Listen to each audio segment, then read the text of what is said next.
பகவத்கீதை மகிமை தமிழில் பாடே சமர்த்த சம்பூர்ணை ததர்த்தம் பாட மாசரேத் ததா கோதாஞ்சம் புண்ணியம் லபதே நாத சந்தய பகவத்கீதையை முழுமையாகப் படிக்கத் திறன் உள்ளவர்களோ அல்லது குறைந்தபட்சம் அதிலிருந்து சில பகுதியை படிக்கக்கூடியவர்களோ படிக்க வேண்டும். இதனால் கோதானம் செய்ததற்கு சமமான புண்ணியம் கிடைக்கும். இதில் சந்தேகமே இல்லை. திரிபாகம் பாடமானஸ்து கங்காச்சானபலம் லபேத் ஷடாம்சம் ஜபமானஸ்து சோமயாக பலம் லபேத். பகவத்கீதையின் மூன்றில் ஒரு பகுதியை 6 அத்தியாயங்களை படிப்பவர்களுக்கு கங்கையில் ஸ்நானம் செய்ததற்கு சமமான புண்ணியம் கிடைக்கும். 6இல் ஒரு பகுதி 3 அத்தியாயங்கள் படிப்பவர்களுக்கு சோமயாகம் செய்த புண்ணியம் கிடைக்கும்.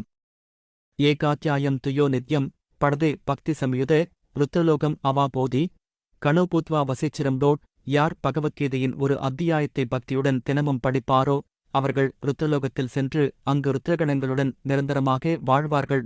அத்தியாய சோகபாதம் வா நித்யம் படதே நர ச யாதி நரதாம் யாவன் மனுகாலம் வசுந்தரே.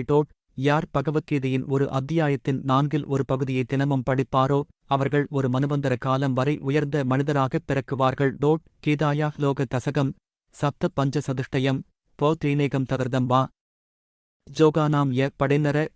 சந்திரலோகம் அவா போதி வர்ஷாணாமயுதம் துருவம் கீதாபாட்சமாயித்தௌ மிருதோ மானுஷதாம் பிரஜேத். யார் பகவத்கீதையின் 10 ஜோகங்கள் அல்லது 7, 5, 4, 3, 2 அல்லது ஒரு ஜோகத்தின் அரைப்பகுதியை தினமும் படிப்பாரோ அவர்கள் சந்திரலோகத்திற்குச் சென்று 10,000 ஆண்டுகள் புண்ணிய வாழ்வு வாழ்வார்கள்.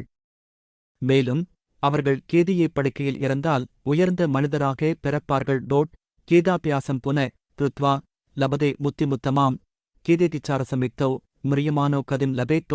யார் பகவத்கீதையின் சாராம்சத்தை அடிக்கடி பிழைத்து ஒழுகுவாரோ அவர்கள் மோட்சத்தை அடைவார்கள்.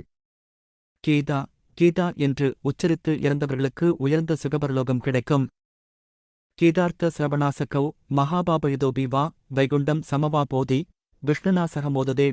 யார் பகவத்கீதையின் கருத்துக்களை கேட்க ஆர்வம் கொண்டவர்களாக இருந்தாலும் அவர்கள் மிகப்பெரிய பாவிகளைப் போல இருந்தாலும் வைகுண்டத்தில் விஷ்ணுவுடன் வாழ்வார்கள். கீதார்த்தம் தியாயதே நித்யம் கிருத்வா கர்மாணி பூரிசே ஜீவன்முக்தஸ்ஸ விஜ்ஞேயோ தேகாந்தே பரமம் பதம். யார் பகவத்கீதையின் கருத்துக்களை தினமும் சிந்தித்து அதன்படி வாழ்கிறார்களோ அவர்கள் வாழ்க்கை வேளையே மோக்கமாக கருதப்படுவார்கள். மேலும் அவர்கள் இறந்தபின் பரமபதத்தை அடைவார்கள். கீதாமாரித்ய பகவோ பூபுஜோ ஜனகாதயே நிர்தூதகல் மஷாலோக்கே கீதாயாதா பரமம் பதம். பகவத்கீதையை